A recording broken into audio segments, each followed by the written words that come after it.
안녕하세요. 빅데이터 분석 기사 중에 데이터 탐색에 대해서 여러분들과 함께 살펴보겠습니다. 파트 2 빅데이터 탐색 중에 저희가 이번 시간에 여러분들과 함께 살펴볼 내용은 데이터 탐색 부분입니다. 데이터의 탐색 기초와 고급 데이터의 탐색이라고 하는 주제로 여러분들과 함께 하겠습니다. 데이터 탐색이라는 것이 무엇인가에 대해서 정의를 한번 해보면, 데이터 탐색은 수집한 데이터가 들어왔을 때 이를 다양한 각도에서 관찰하고 이해하는 과정으로 데이터를 분석하기 전에 그래프나 통계적 방법으로 자료를 직관적으로 한번 훑어보는 과정을 데이터 탐색이라고 이야기합니다. 여기서 보면 그래프나 통계적인 방법으로 직관적으로 훑어본다라고 이야기를 했지요. 이 얘기는 특정 목적을 갖고 분석을 실시한다기보다는 자료에 대한 상태, 이런 것들을 확인을 해보면서 기초 통계, 우리 평균 총 수는 몇 개, 이런 식으로 해서 기본적인 내용을 한번 살펴본다라는 개념으로 일단 보시면 되겠습니다. 그렇다고 해서 의미 없는 탐색 결과를 꺼내는 것이 아니고요. 이런 데이터 탐색에서 각각의 통계적 기법이라든지 머신러닝 기법이라든지 이런 기법을 활용을 하게 되니까 사실 이러한 데이터의 집단에 이러한 특성이 있다더라라고 하는 일반적인 특성을 이야기해 줄 수 있는 결과가 나오게 되겠습니다. 이렇게 모아놓은 데이터에 어떤 특정 목적을 갖고 특정 차원 분석을 실시하도록 하게 되면 이제 그 목적에 맞는 데이터 분석이 이루어지는 거겠지요.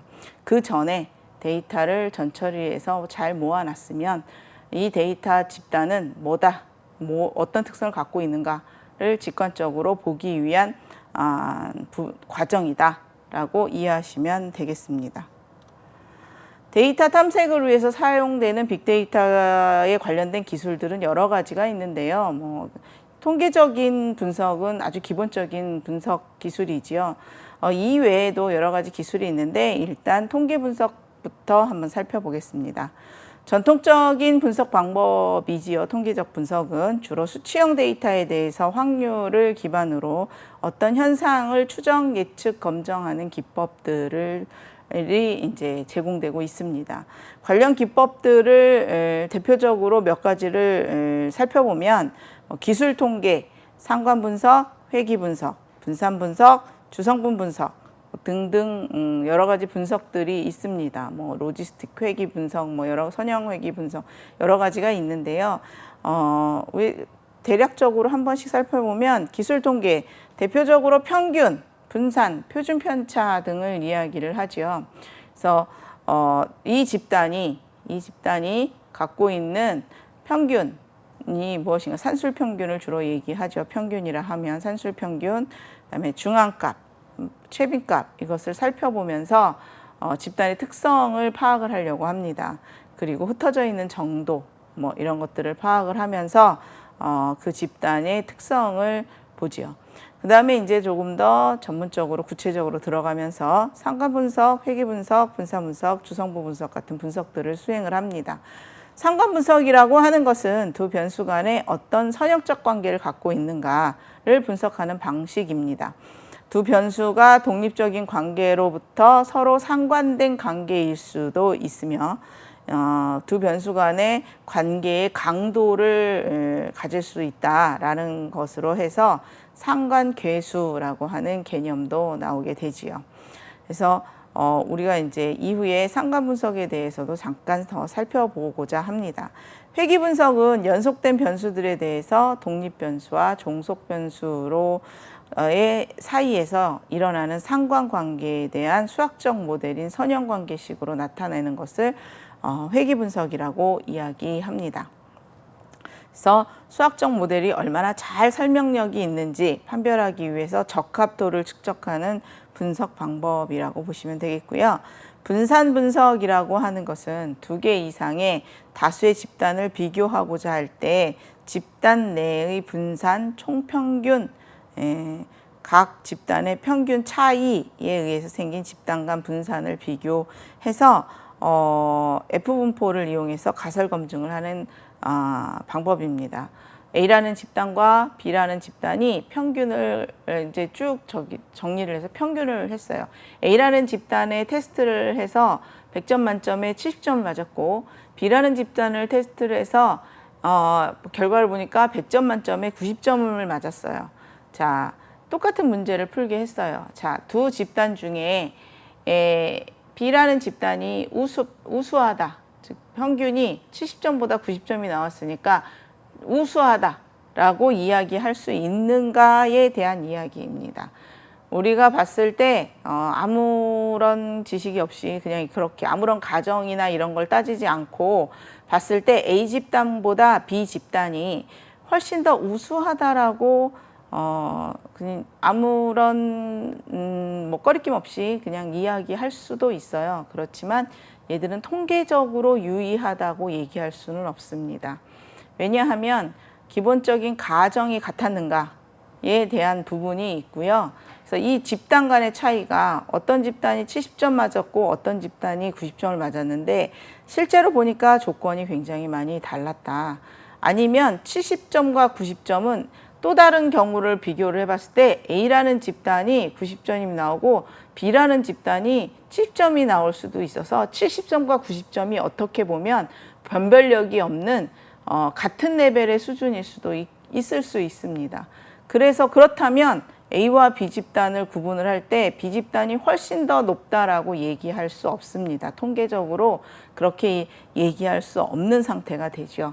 그래서 집단 간의 차이를 구하는 데에 사용하는 이 분산 분석 방법을 이용을 하면 평균을 주로 이야기하면 두 집단 간에 통계적으로 유의한 차이가 있다 없다라고 이제 결과들을 이야기를 합니다. 그래서 분산 분석은 집단을 비교할 때, 두 개 이상의 집단을 비교할 때 사용하는 방법입니다. 주성분 분석은 다양한 변수들에 대해서 분석하는 다별량 분석입니다. 그래서 많은 변수들로부터 몇 개의 주성분들을 추출해서 사용하는 방법입니다. 그래서 차원 축소 때 우리 주성분 분석에 대한 얘기가 잠깐 나왔었지요. 그래서 주성분 분석 방법은 차원 축소를 위한 그런 분석 방법입니다. 대표적으로 몇 가지만 살펴본 것이니 이외에도 굉장히 많은 방법들이 있습니다. 그 부분에 대해서는 지금 전부 다 설명을 할 수 없지요. 여러분들이 교재나 아니면 인터넷이나 이런 데를 통해서 조금 더 학습을 해야 될 필요가 있습니다. 데이터 마이닝의 기술, 관련된 기술들을 살펴볼 수 있지요. 대용량의 데이터들로부터 패턴 인식, 그 다음에 인공지능 기법 등을 이용해서 숨겨져 있는 데이터들 간의 상호 관련성이나 유용한 정보를 추출하는 기술을 데이터 마이닝이라고 합니다. 그래서 보면 사실 수학적 접근이 굉장히 많지요. 그래서 요즘은 예전에 수학과 관련된 과들이 데이터 마이닝 과라고 이름을 변경하는 경우도 종종 있더라고요. 데이터 마이닝이라고 하는 것은 수학적 접근으로 데이터들에서 유의한 것을 캐내는, 그래서 이름 자체도 데이터 마이닝이라고 합니다. 관련된 대표적인 기법들을 몇 개 살펴보면 예측, 분류, 군집화, 패턴 분석, 순차 패턴 분석 이런 것들을 볼 수 있습니다. 대용량의 데이터 집합 내에서 패턴을 기반으로 미래를 예측하는 수요 예측 같은 것을 하는 것을 예측 기법이라고 얘기하고요. 분류, 일정한 집단에 대한 특정 정의를 통해서 분류 및 구분을 추론하는 것을 이야기할 수 있습니다. 자, 이것은 집단이 이미 특정 지어져 있는 경우입니다. 그래서 여기 보면 우리 고객이라는 걸 예를 들었는데, 데이터란 고객이라는 걸 예를 들었는데, VVIP 이 그룹, 그 다음에 처음 온 신규 그룹, 잠재 그룹, 이탈 그룹, 이렇게 이제 고객들이 여러 가지 분류를 나름대로 세워놓고 여기서 어떤 특정 값이 들어왔을 때 그 값이 어디에 해당되는지 체크를 해볼 수가 있습니다. 그래서 기본적으로 기준이 먼저 있는 상태에서 집단에 포함이 어느 집단에 포함되는가, 어떤 분류 안에 들어가는가 이런 것들을 살펴보는 것이 분류 방법입니다. 군집화라고 하는 거 앞서서도 잠깐 나왔었던 내용이기도 하죠. 네, 이건 구체적인 특성을 공유하는 자료들을 분류합니다. 미리 정의된 특성에 대한 정보를 가지고 있지 않습니다. 즉 무슨 얘기냐? VVIP 그룹, VIP 그룹, 신규 그룹, 뭐 잠재 그룹 이런 내용이 하나도 없이 그냥 고객이라고 하는 하나의 큰 틀만 갖고 있다는 얘기입니다. 그런 고객이라는 틀에서 우리가 군집화 분석을 한다라고 하면 이렇게 이 어떤 고객 그룹, 어떤 A라는 기업의 고객들을 군집화 그룹을 했더니 3개의 그룹으로 나뉘었어요. 근데 B라는 기업의 군집화를 분석을 했더니 4개로 나뉘었어요. 이럴 수도 있다는 얘기입니다. 그래서 군집화라고 하는 것은 미리 정의되어 있는 기준 집단이 없습니다. 그래서 그 중에서 그룹핑화 시키는 목적으로 많이 활용이 됩니다. 패턴 분석이라고 하는 것은 동시에 발생한 사건 간의 상호 연관성을 탐색할 수 있도록 만들어주는 방식입니다.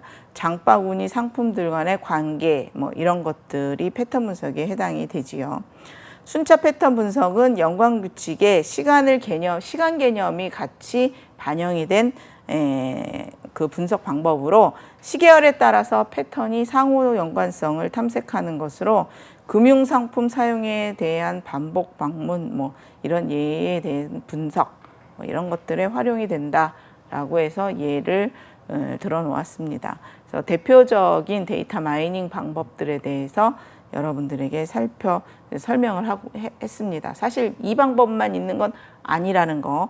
그래서 데이터 마이닝 기법들에 대해서 조금 더 찾아봐야 한다는 것을 꼭 지켜서 더 확장된 개념으로 이해를 하시기 바랍니다. 텍스트 마이닝, 뭐 소셜 네트워크 분석 이런 것들이 있지요. 뭐 텍스트 마이닝이라고 하는 건 텍스트를 기반으로 데이터로부터 새로운 정보를 발견할 수 있도록 정보를 검색하고 추출하고 체계화하고 분석하는 것을 텍스트 마이닝이라고 합니다. 텍스트 프로세싱 기술 및 처리 과정을 갖고 하지요.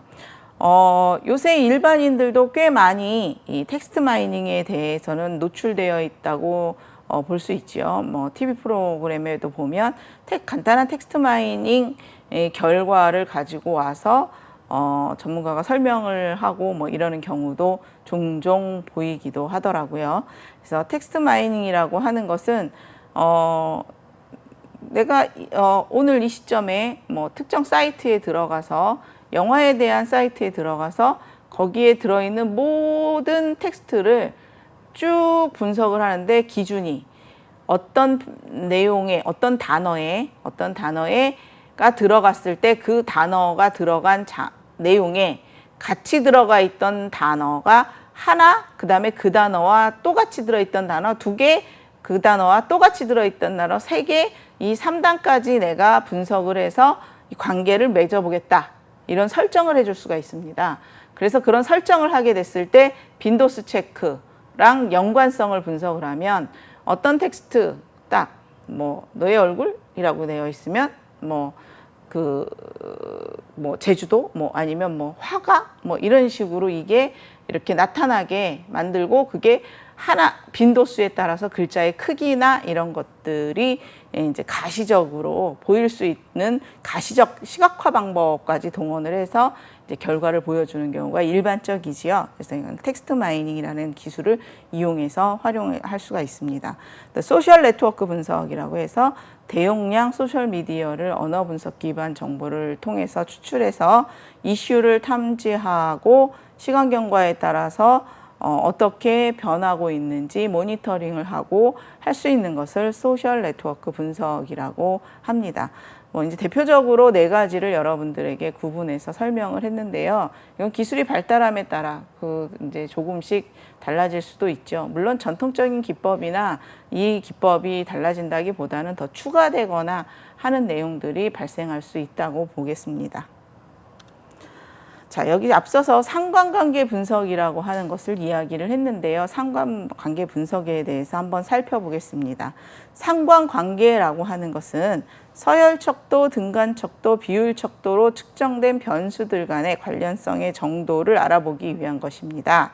하나의 변수가 다른 변수와 어느 정도 밀접한 관련성 그리고 그 관련의 강도 이런 것들을 알아보기 위한 것이라고 보시면 되고요.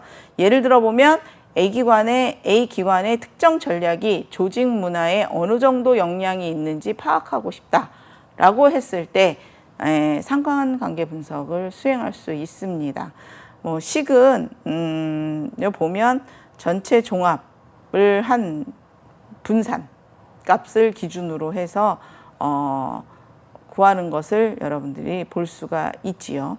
자, 이런 상관관계 분석을 정의하는데 서열척도, 등간척도, 비율척도, 변수 이런 내용들이 나오고 있습니다. 그래서 이 부분에 대해서 조금 더 한번 살펴봐야 되겠지요. 그래서 상관계수라고 하는 것은 변수들 간의 관계의 정도나 방향을 하나의 수치로 요약해서 표시를 한 거죠. 상관관계 분석을 하면 상관계수를 도출할 수가 있습니다. 상관관계 정도는 수치의 0에서 플러스 마이너스 1 사이로 절대값으로 나타나게 되죠. 마이너스 1에서 0에서 1 사이의 값을 취하게 됩니다. 0에 가까울수록 상관관계는 낮고 마이너스 1이나 1에 가까울수록 상관관계는 높은 것으로 이해하시면 되겠습니다. 변수의 관계 방향은 플러스 마이너스로 표현을 하게 되지요. 그래서 관계 방향에 따라서 한쪽이 증가할 때 다른 쪽도 증가하게 되는 관계. 즉 증감의 방향이 같은 경우에는 플러스. 그 다음에 상관관계가 있다고 볼 수 있고요. 증감의 방향이 반대일 땐 마이너스 상관관계가 있다라고 볼 수가 있겠습니다. 상관분석은 두 변수 간의 관련성을 구하는데요. 단순 상관관계를 실시하고 부분적 또는 편향 상관관계 등을 통제한 변수를 통제하는 상태에서 이렇게 상관관계를 구할 수도 있습니다. 자, 이렇게 해서 상관관계 분석을 얘기할 때 여러분들이 생소한 단어들이나 아니면 이제 관련 설명을 하기 위해서 사용한 용어들이 있는데 이제 한번 살펴보겠습니다. 변수를 구분을 해보면 이제 개별 변수 탐색이라고 하는 제목으로 여러분들에게 범주형 데이터와 수치형 데이터를 이제 구분해서 볼 수 있습니다. 범주형 데이터는 질적 데이터고요. 수치형 데이터는 양적 데이터의 속성을 갖고 있습니다. 범주형 데이터는 명목 척도와 순위 척도에 대한 데이터 탐색이고요. 빈도수, 채빈수, 비율, 그다음에 백분율 이런 것들을 이용해서 데이터의 분포 특성을 중심성, 변동성 측면을 파악을 합니다. 주로 시각화 방법은 막대 그래프 같은 것들을 활용을 하지요. 수치형 데이터는 양적 데이터의 특성을 갖고 있고 등간 척도, 비율 척도에 대한 데이터 탐색입니다. 평균, 분산, 표준 편차, 첨도, 외도 이런 것 등을 이용해서 데이터의 분포 특성, 중심성, 변동성, 정규성 측면을 파악을 합니다. 시각화, 주로 이용하는 시각화 방법은 박스플롯, 히스토그램 등을 주로 활용을 하죠. 자, 여기 명목 척도, 순위 척도, 등간 척도, 비율 척도 이런 얘기가 나오고 있습니다. 통계를 전공하신 분들은 무슨 얘기인지 금방 이해를 하시겠지만 아닌 분들은 이 변수, 즉 척도, 그러니까 데이터의 특성에 따라서 볼 수 있는 이 척도에 대한 얘기를 꼭 짚고 넘어가셔야 합니다. 척도에 따라 분석 가능한 방법이 달라지거든요. 그래서 척도는 명목 척도, 서열 척도, 등간 척도, 비율 척도 이렇게 네 가지로 이야기를 하고 있습니다. 설명을 들으면 아하 이게 명목 척도였구나 이렇게 금방 이해가 가실 겁니다. 명목 척도는 한 변인이 측정 또는 분류되어 있을 때 어떤 사물이나 사람 또는 속성을 분류하기 위해서 계량에는 의미가 없고 질적인 성격만 다릅니다. 빈도 분석이나 교차 분석, 카이 검정 등의 활용이 될 수 있습니다. 예를 들면 남자, 여자, 1, 2. 그러니까 남자는 1, 여자는 2라고 표기한다. 이런 성별에 대한 것들, 이런 것을 명목 척도라고 이야기합니다. 서열 척도는 한 변인이 측정 또는 분류되었을 때 같다, 다르다라는 정보뿐만 아니라 크다, 작다라는 서열에 관련된 정보를 제공하는 척도입니다. 그래서 학력 수준, 고졸, 대졸, 그 이상, 이렇게 하면 1, 2, 3 이렇게 찍히는 거 이런 것들을 서열 척도라고 합니다.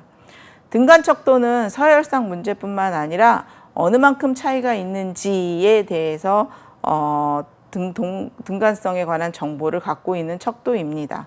서열화된 척도인 동시에 척도 간의 간격이 동일하도록 정리를 해준 필요가 있습니다.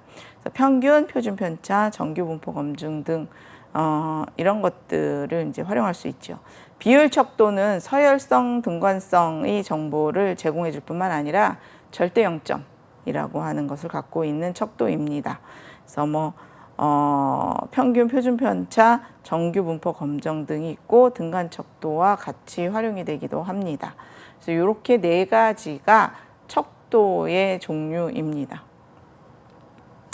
그래서 비율, 등간, 서열, 먹목이라는 것에 대해서 각각 특성이 무엇인가에 대해서 정리를 했고요. 이제 예에 대해서 옆에서 이제 보여주고 있습니다. 잘 보면 여러분들이 조사를 하는 내용들이 주로 무엇인가, 많은 것들이 어디에 포함되나 이런 것들을 이제 볼 수 있지요. 기본 정보를 물어본다, 명목 척도에서 활용될 수 있는 것들을 뽑아낼 수도 있고, 그렇죠. 그래서 자기 분야에서 어떤 특성의 데이터들이 많은가를 한번 생각해보고 그 데이터들을 우리가 분석을 하려면 얘들이 명목인가, 서열인가, 등간인가, 비율인가를 한번 살펴볼 필요가 있겠습니다. 자, 상관분석에 대해서 다시 돌아와서 정리를 하면 두 변수 사이의 관계를 측정하고 묘사하기 위해서 이용되는 통계의 한 기법입니다. 이제 정리를 하는 과정이라고 말씀드렸죠. 그래서 일단 관계의 방향과 정도를 보면 양의 방향 플러스 음의 방향 마이너스 관계가 없는 0 해서 세 가지 방향이 있습니다. 그래서 첫 번째, 가운데, 그 다음에 끝에 이렇게 해서 보면 포지티브, 네거티브, not 해서 무상관이라고 우리가 얘기하는 부분, 이렇게 해서 세 가지의 형태로 나뉘지요. 관계의 정도에 따라서 마이너스 1에서 1의 값을 가집니다. 역시 양의 방향, 음의 방향, 관계가 없는 세 가지 방향이 있는데요. 뭉치는 정도가 좀 다르지요. 0이 많이 산재되어 있다 보면 1과 마이너스 1은 거의 직선에 가깝도록 분포가 이루어져 있는 것을 볼 수가 있습니다. 그래서 상관관계의 강도가 높은 거죠. 그래서 0은 지금 보면 이렇게 흩어져 있고 산재해 있다는 단어를 제가 썼습니다.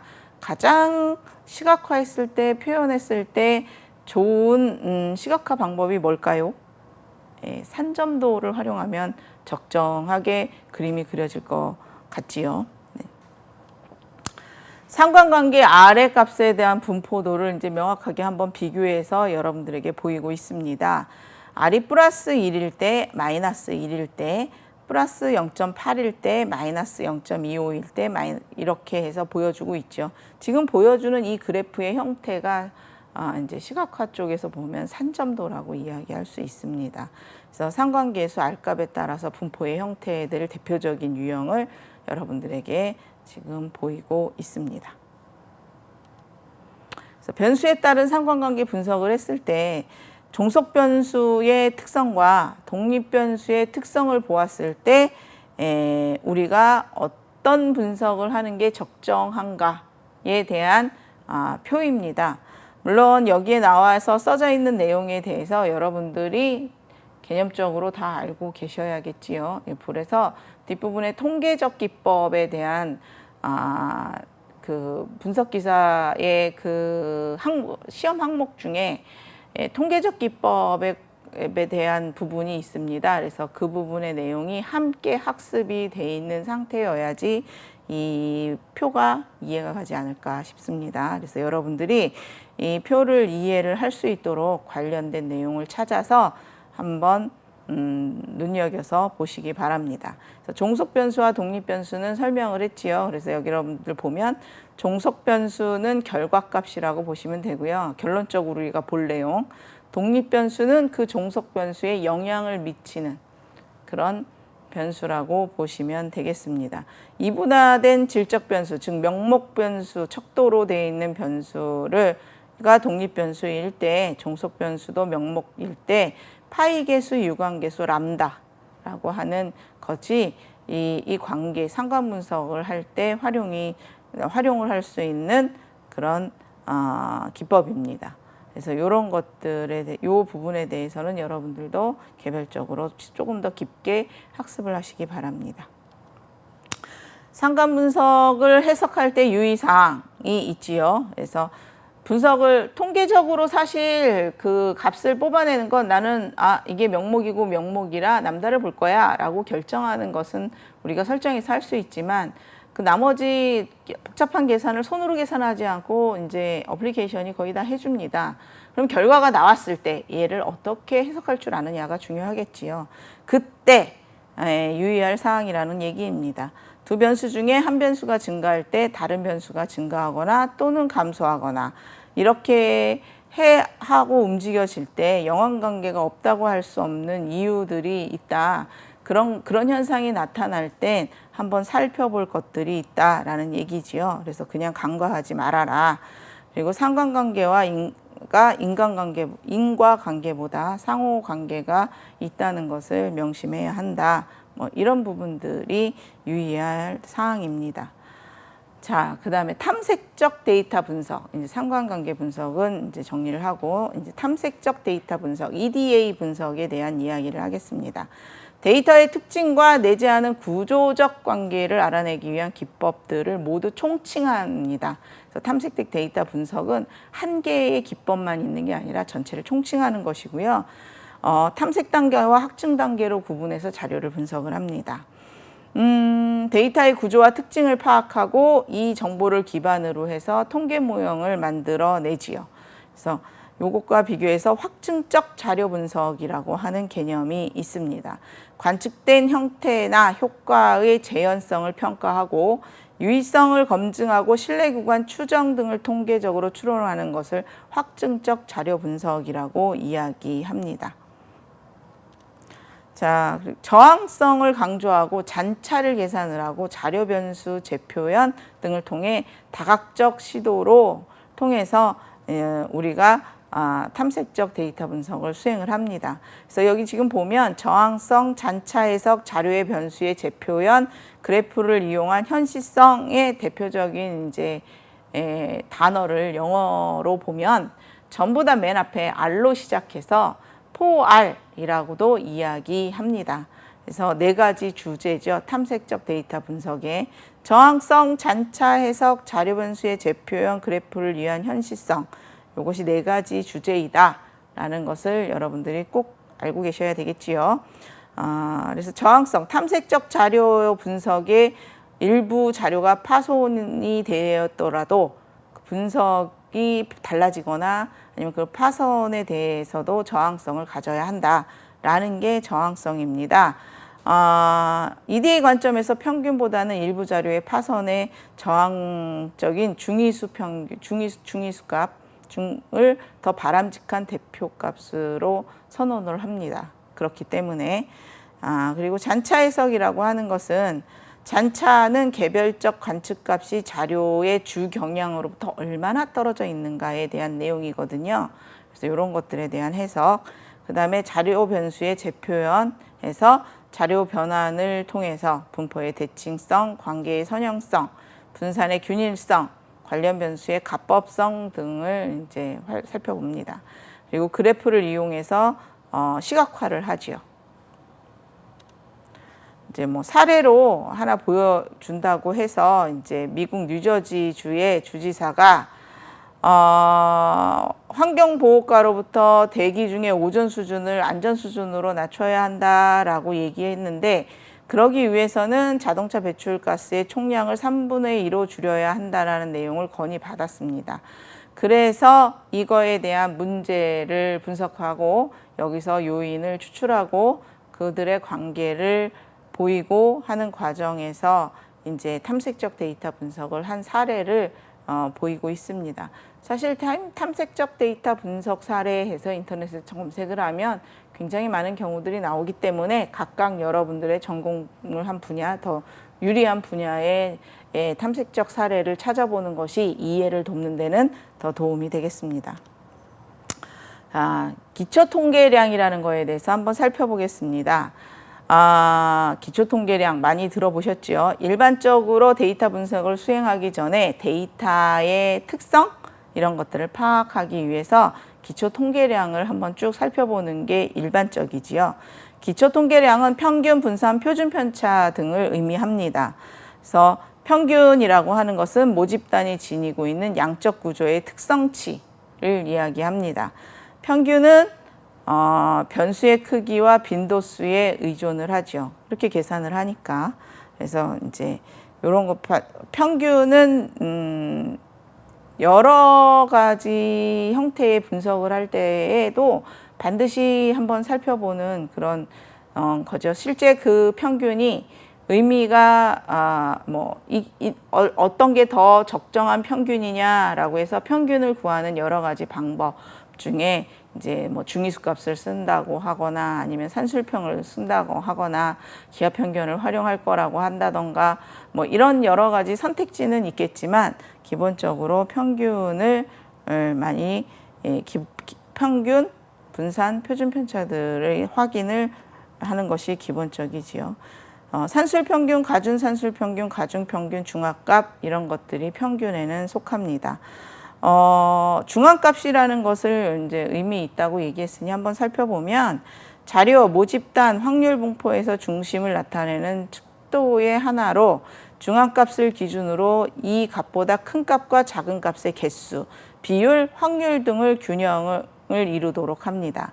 그래서 평균, 최빈값과 더불어서 중심을 나타내는 대표값으로 활용을 합니다. 특이점에 의해서 영향을 거의 받지 않는 방법입니다. 40명이 있는 한 반과 또 40명이 있는 한 반이 있는데 한 반은 2명이 결시를 하고 한 반은 다 봤어요. 근데 중앙값 평균을 구하면 그 결시한 명수가 평균에 영향을 미치는데 중앙값 같은 경우는 그 영향이 거의 없다라는 이야기를 하는 거죠. 그래서 분산이라고 하는 개념은 평균을 중심으로 흩어진 정도를 말합니다. 표준 편차는 분산의 제곱근 값으로 데이터의 정밀도를 이야기를 하지요. 상한값, 하한값, 채도, 채소, 범위 이런 것들에 이제 활용을 합니다. 표준 편차도 분산과 마찬가지로 편차가 적으면 적을수록 설명력이 높다고 이제 나타나고 얘기할 수 있죠. 나타난 시기나 이런 것들이. 자, 그다음에 시각화를 통한 탐색적 자료 분석을 합니다.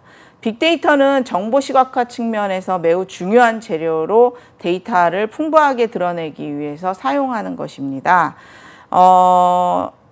과거에는 통계적, 수치적으로 요약하는 거에 많이 집중을 했는데요. 전통적으로는 이제 시각화에 대한 중요성을 나타내고 있는 많은 자료들과 기고글 그리고 연구들이 있지요. 지금 여러분들에게 보여주고 있는 것은 데이터사우루스라고 하는 그 하나의 예입니다. 오토데스크사에서 이제 얘기를 해서 인터넷에 찾아보면 동영상으로도 제작해서 많이 알려져 있는 데이터셋입니다. 자, 여러분들이 보기에 12개의 데이터가 있죠. 그리고 맨 위에 공룡이 하나 있잖아요. 그렇죠? 얘들이 뒤에 소수점 2자리까지 표준 편차, 분산, 평균이 같습니다. 그래서 요약 정보를 봤을 때 우리가 그냥 기술 통계 정보를 봤을 땐 얘들은 행태적으로는 모르겠지만 일단 같은 평균에 같은 분산에 같은 표준 편차를 갖는 데이터인 겁니다. 그 상태에서는 특성을 파악할 수가 없죠.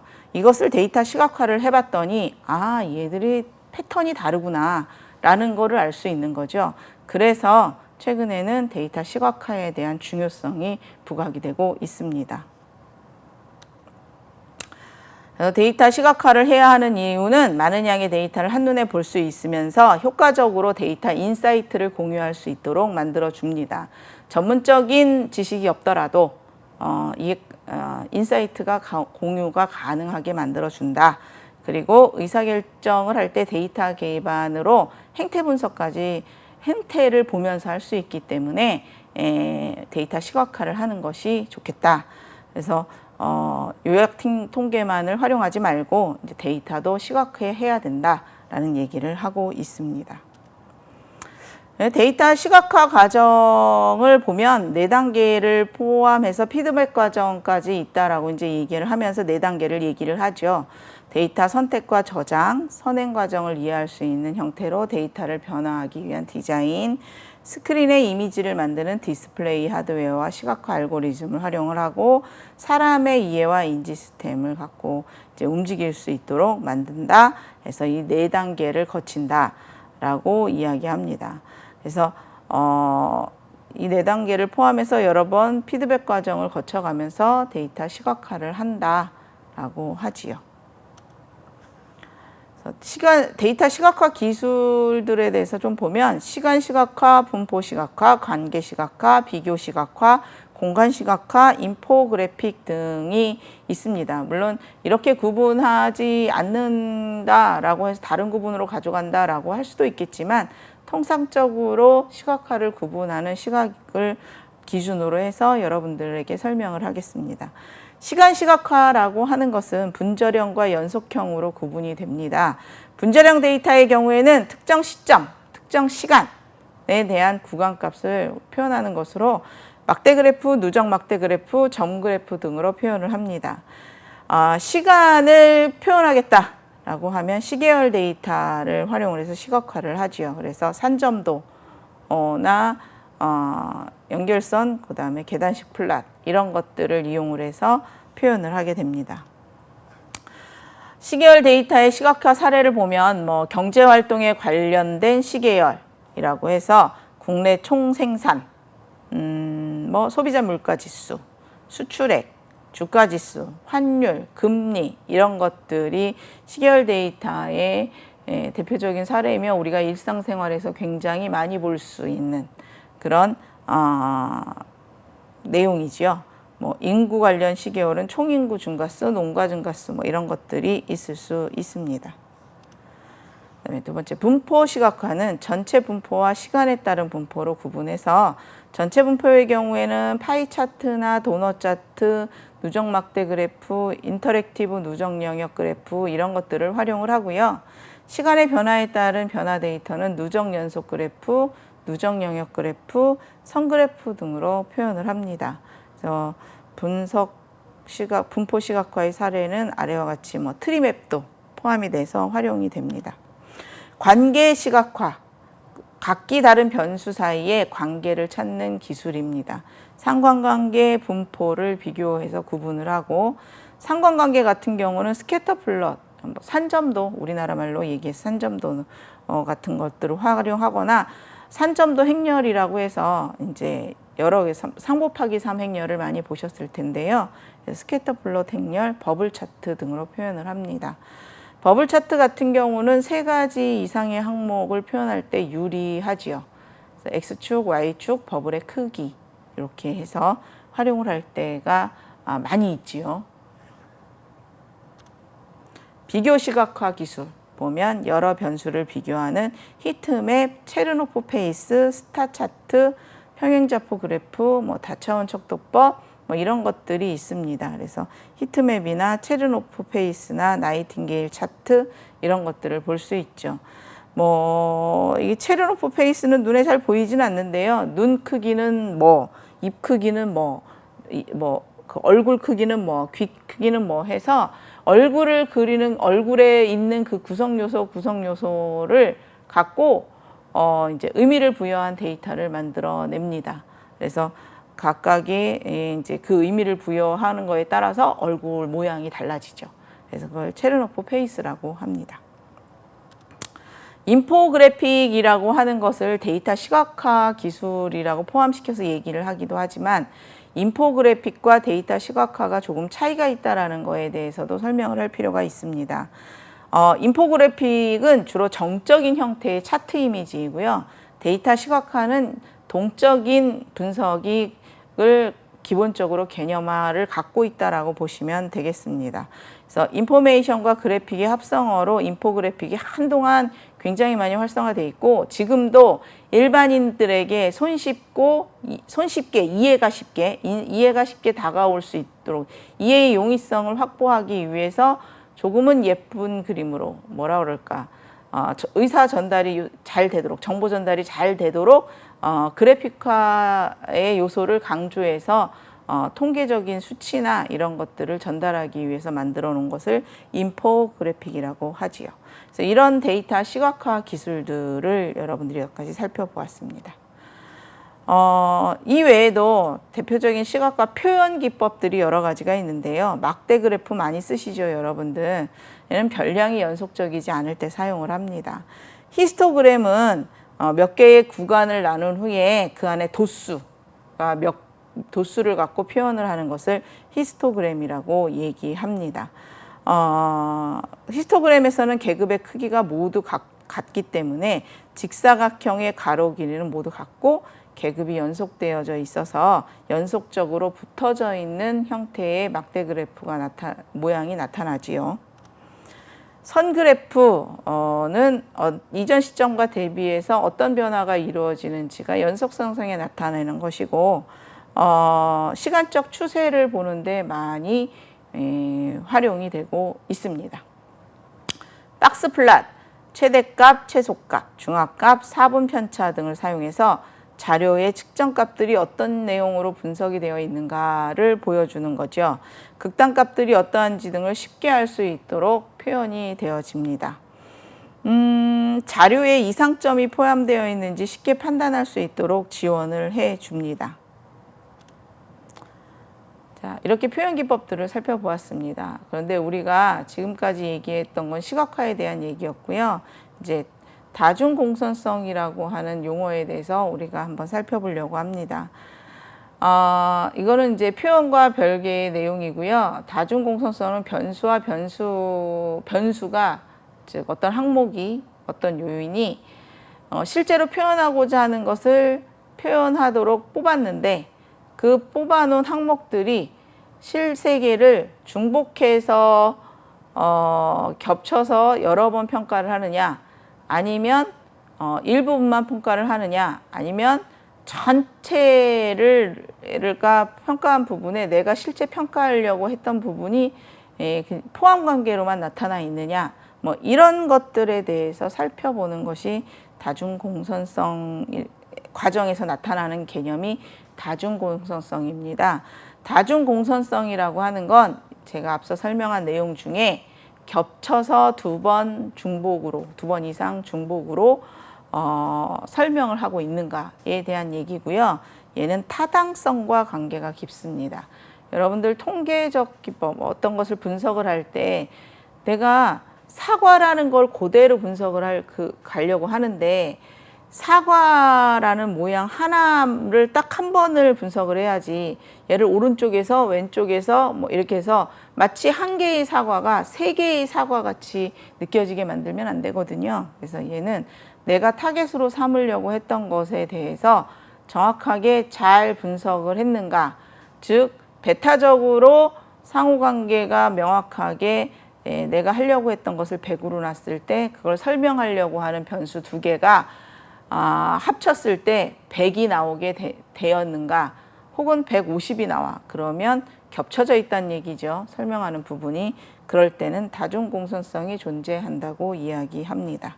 그래서 진단하고자 하는 범위 내 변수들이 설명하는 영역이 서로 중복되어 있는 경우 다중공선성이 존재한다고 이야기를 하지요. 그래서 이렇게 되면 분석 결과의 해석에 오류가 발생할 수 있습니다. 그래서 통계적 기법이나 기타 등등 이렇게 변수들 간의 관계를 분석할 때 반드시 다중공선성이 존재하는가를 검토해야 합니다. 진단 방법은 VIF라고 해서 결정 계수를 활용을 하는데요. 분산 팽창 요인이라고 해서 분산을 갖고 이제 기본으로 해서 계산을 합니다. 보통 10이 넘으면 다중공선성에 문제가 있다라고 판단을 하죠. 그래서 얘는 의심이 되면 독립변수들 간의 상관계수를 먼저 분석을 합니다. 그래서 VIF는 회귀 개수의 분산이 얼마나 커지는지를 나타내게 되지요. 그래서 실제로 보면 결정 개수의 값이 1과 가까워지면 VIF 값도 커져서 다중공선성이 존재할 가능성이 높아지게 됩니다. 그래서 다중공선성을 제거한 후의 결과를 보는 것이 맞습니다.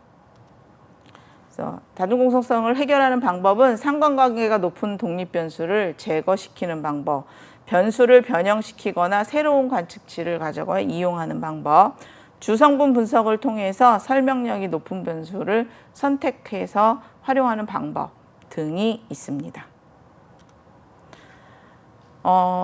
이제 이렇게 해서 우리가 다중공선성의 개념을 정리를 했습니다. 또 이제 개념 데이터 탐색을 하다 보면 우리가 시공간적인 데이터 탐색을 해야 할 때가 있지요. 시공간 데이터 탐색이라고 하는 것은 공간적 객체의 시간 개념이 추가되고 시간에 따라 위치나 형상이 변하는 데이터를 시공간 데이터라고 이야기합니다. 이런 시공간 데이터는 이상적인 변화를 나타내는 것과 연속적인 변화를 나타내는 이 두 가지로 구분해 볼 수 있습니다. 이산적 변화라고 하는 것은 데이터의 수집의 주기가 일정하지 않은 데이터를 이용하여 표현이 되는 거고, 시간의 변화에 따라 데이터가 추가되는 특성이 있습니다. 연속적 변화는 일정한 주기로 수집되는 데이터를 이용하여 연속적으로 표현을 합니다. 연속적인 변화를 일종의 함수로 이용해서 표현하게 됩니다. 시공간 데이터의 타입을 살펴보면 시공간 데이터를 이제 저장을 해야 하는데, 이때 여러 가지 타입을 제시해서 이 중에 선택해서 데이터를 저장을 하죠. 포인트 타입, 라인 타입, 폴리곤 타입, 폴리라인 타입 등이 있습니다. 포인트 타입이라고 하는 것은 하나의 노드로 구성되는 공간 데이터 타입이고요. 라인 타입은 서로 다른 두 개의 노드와 두 노드를 잇는 하나의 세그먼트를 구성하는 것을 라인 타입이라고 이야기합니다. 폴리곤 타입은 n개의 노드와 n개의 세그먼트로 구성이 되어 있습니다. 다각형이죠, 다각형. 그래서 포인트, 라인, 폴리곤 이렇게 이제 개념을 하나씩 이해를 하시면 됩니다. 폴리라인 타입이라고 하는 것은 이제 폴리곤은 닫혀 있는 각형을 얘기한다면 폴리라인은 닫혀 있진 않겠지요. 그래서 이런 식의 네 가지 타입이 시공간 데이터 타입입니다. 요 타입들은 나중에 보면 영상 데이터, 이미지 데이터에서 우리가 특징을 따서 그 영상이나 이미지 데이터 분석을 할 때가 있습니다. 그때도 이 포인트 타입, 라인 타입, 폴리곤 타입, 폴리라인 타입 요 개념이 적용이 되지요. 이런 시공간 데이터 탐색 기법이 있는데 이제 공간 자기 상관성이라는 게 있습니다. 개념을 보면 시계열 데이터를 이용해서 회귀 분석을 수행할 때 흔히 발생하는 문제를 파악하기 위한 것입니다.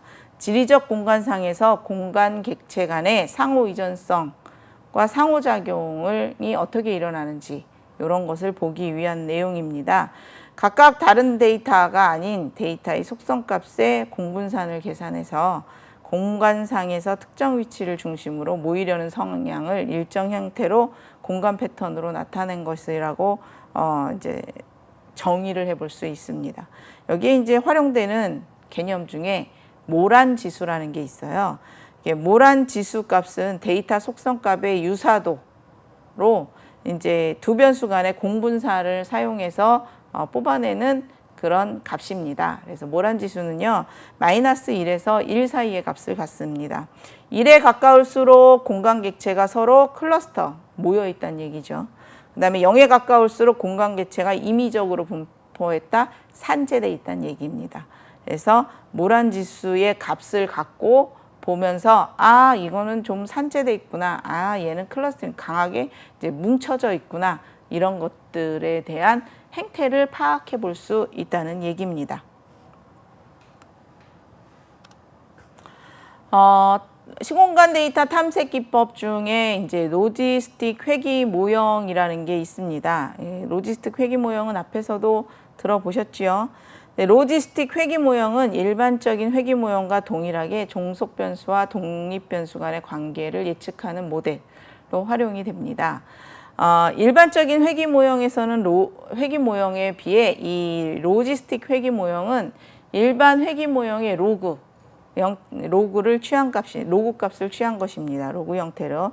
그래서 로지스틱 회귀 모형과 일반 회귀 모형의 다른 점은 종속 변수가 범주형 데이터를 사용하게 돼서 데이터 결과가 특성 분류로 나누어지기 때문에 분류 기법으로도 활용이 됩니다.